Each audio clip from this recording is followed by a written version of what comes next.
Bienvenue dans cette nouvelle vidéo qui va traiter de la Révolution française. Donc c'est une période qui va durer 10 ans. On a coutume de retenir 1789 et la prise de la Bastille, mais c'est pas en une année qu'on a complètement révolutionné la société. C'est une période où il va se passer énormément de choses, où il va y avoir une multiplicité d'événements qui vont conduire à un changement total au niveau de la politique et de la société entière. Déjà, ce qu'il faut retenir et ce qu'il faut savoir, c'est qu'à partir du XVIIIe siècle, on a des révolutions qui vont éclater partout en Amérique et en Europe. Je vous rappelle qu'à partir du XVIe siècle, les Européens ont commencé à coloniser le territoire de l'Amérique et ont installé des colonies dans ces territoires américains.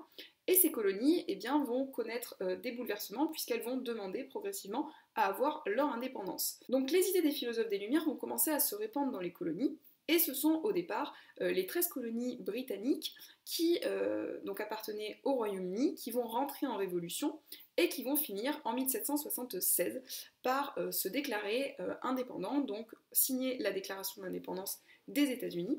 Et ensuite, ça va faire un effet boule de neige, puisque les colonies qui appartenaient, elles, à la France, vont également avoir la même chose. Notamment en 1791, on a Saint-Domingue, donc dans une des colonies les plus prospères de la France, qui était habitée par à peu près 600 000 habitants, dont 500 000 esclaves, qui travaillaient dans les plantations de canne à sucre, qui vont mener une révolution qui est menée par un homme qui s'appelle Toussaint Louverture, qui prend la tête d'un mouvement de révolte qui va durer de 1791 à 1794 et se termine par l'abolition de l'esclavage dans les territoires d'outre-mer, pas en France, parce qu'en France c'est 1848 la fin de l'esclavage, et en 1804 l'île de Saint-Domingue va devenir indépendante. On parle de révolution en chaîne parce que progressivement une grande partie des territoires d'Amérique puis ensuite d'Europe vont rentrer en révolution.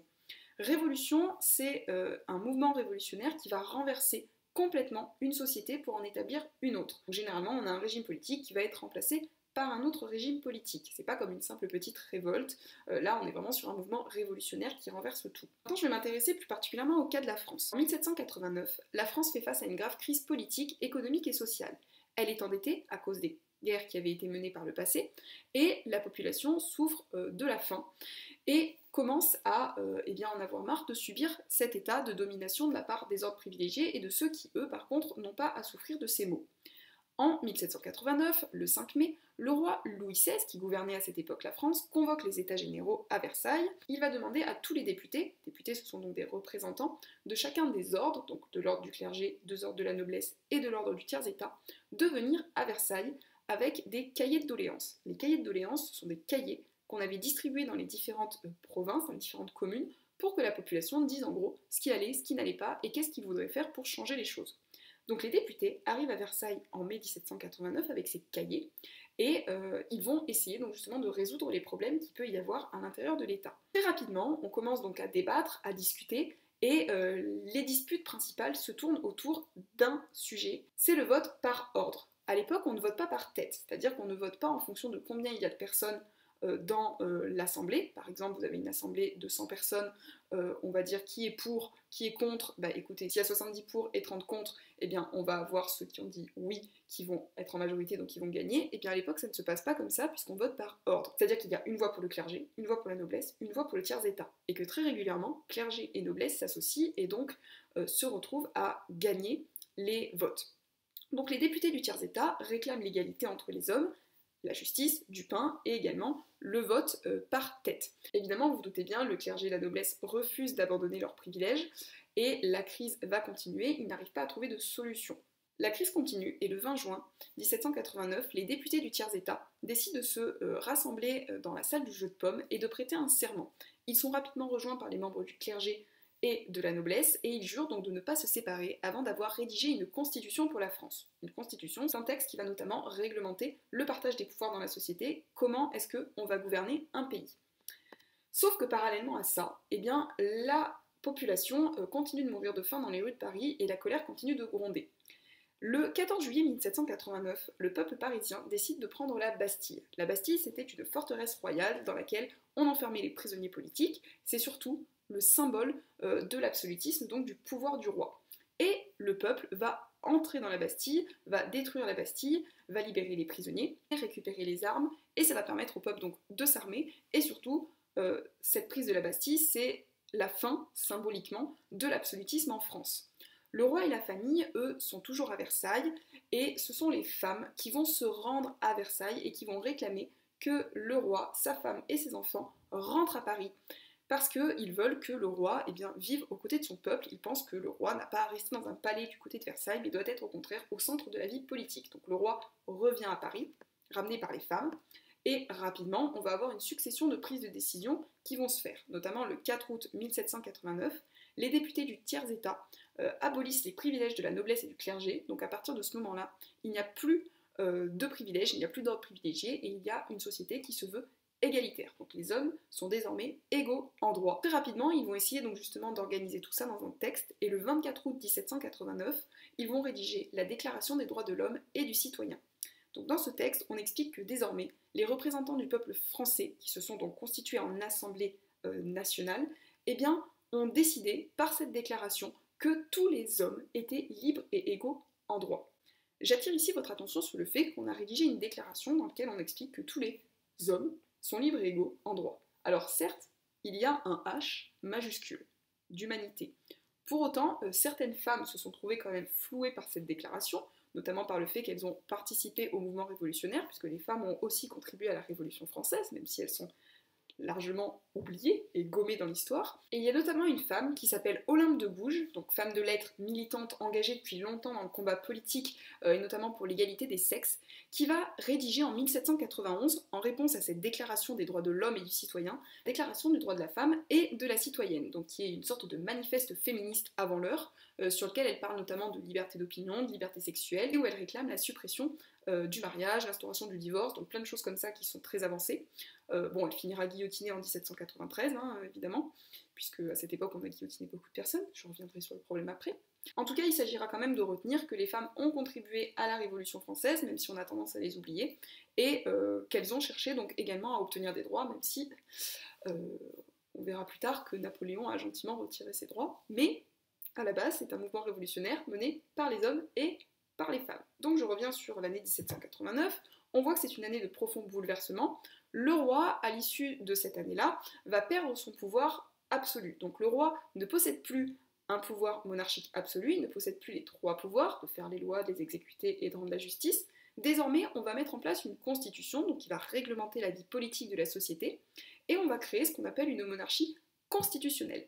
Une monarchie constitutionnelle, c'est un pouvoir monarchique, donc un roi, mais qui gouverne avec une constitution, c'est-à-dire un partage des pouvoirs, et surtout quelque chose qui est ordonnancé par un texte qui va vérifier qu'il ne se comporte pas de manière absolue. Le roi accepte de partager ses pouvoirs, donc vous allez me dire qu'il n'a pas trop le choix, effectivement il n'a pas trop le choix. Il partage ses pouvoirs avec l'Assemblée nationale, donc lui possède le pouvoir exécutif, et l'Assemblée nationale possède le pouvoir législatif, c'est-à-dire de faire les lois. Le roi conserve quand même quelque chose qui s'appelle le droit de veto, c'est-à-dire que s'il n'est pas d'accord avec une loi qui est prise par l'Assemblée, il peut mettre son veto, en gros il peut dire non, et à ce moment-là, ça va bloquer les lois. La personne du roi reste quand même sacrée et inviolable. On est en 1791, les Français n'ont pas du tout l'intention encore de se débarrasser de leur roi, qu'ils apprécient.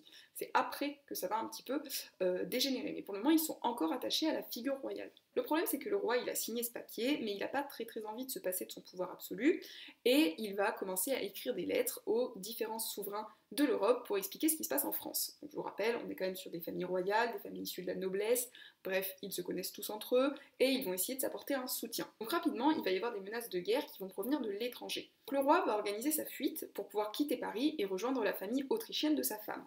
Le 21 juin 1791, ils s'enfuient du palais des Tuileries et ils vont chercher donc à rejoindre l'Autriche et leurs alliés royalistes, sauf que le peuple constate très vite la disparition du roi, que ça ne lui plaît pas du tout, que l'alerte est donnée, et que quelques heures plus tard, le carrosse royal est arrêté dans la ville de Varennes et la famille royale est reconduite à Paris.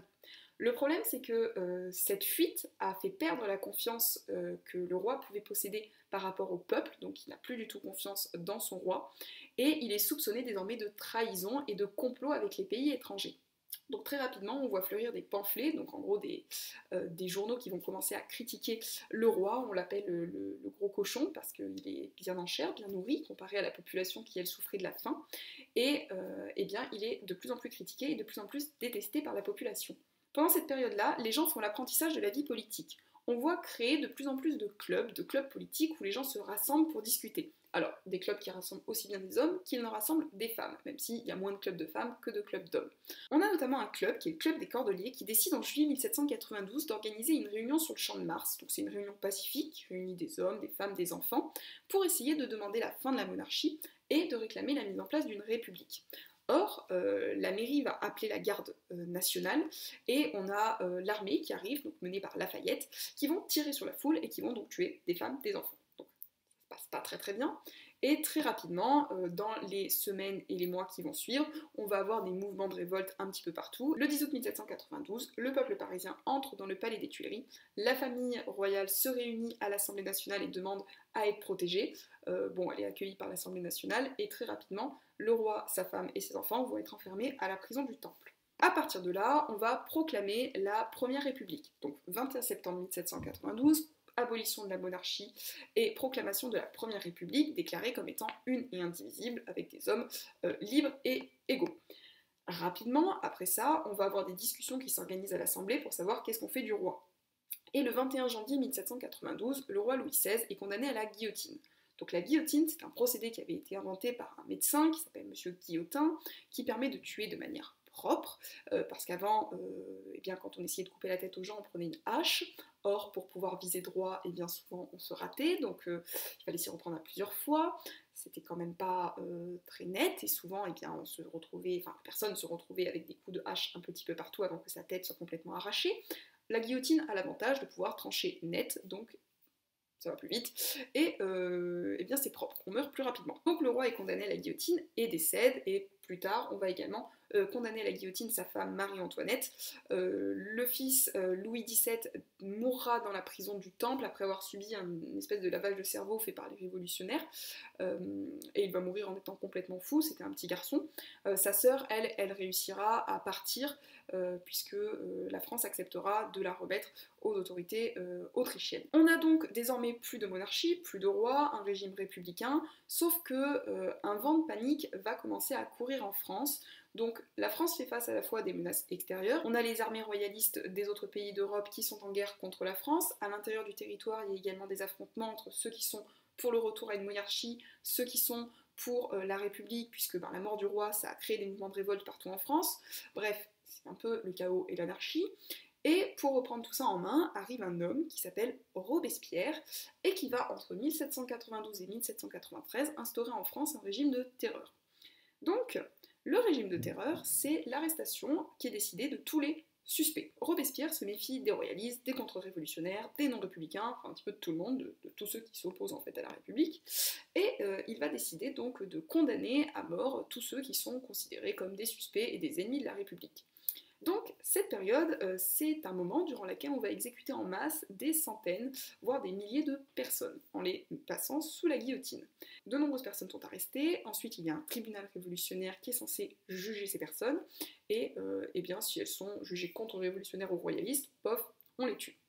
Sauf que rapidement on se rend compte que Robespierre, il a un petit peu... tout ça a un petit peu dégénéré, et Robespierre finira par être à son tour arrêté et guillotiné en 1794. Suite à cela, on va mettre en place entre 1794 et 1799 un régime politique qui s'appelle le Directoire, donc c'est toujours sous la Première République, mais ce sont des députés qui sont un peu plus modérés, donc ils ne sont pas des gens qui vont essayer de guillotiner tout le monde, pour essayer de restaurer l'ordre dans le pays, parce que je vous rappelle qu'on est quand même sur un pays, on a dit, qui fait face à des invasions extérieures, également à une guerre civile à l'intérieur, donc vous voyez qu'on a démarré la révolution en 1789, on n'est toujours pas arrivé à la fin de cette révolution en 1794, et ça va encore durer jusqu'en 1799, puisqu'il faudra le coup d'État de Napoléon Ier, qui à l'époque est juste Napoléon Bonaparte, en 1789, pour réussir à mettre fin à cette période de révolution, et qui instaurera, lui, à ce moment-là, un régime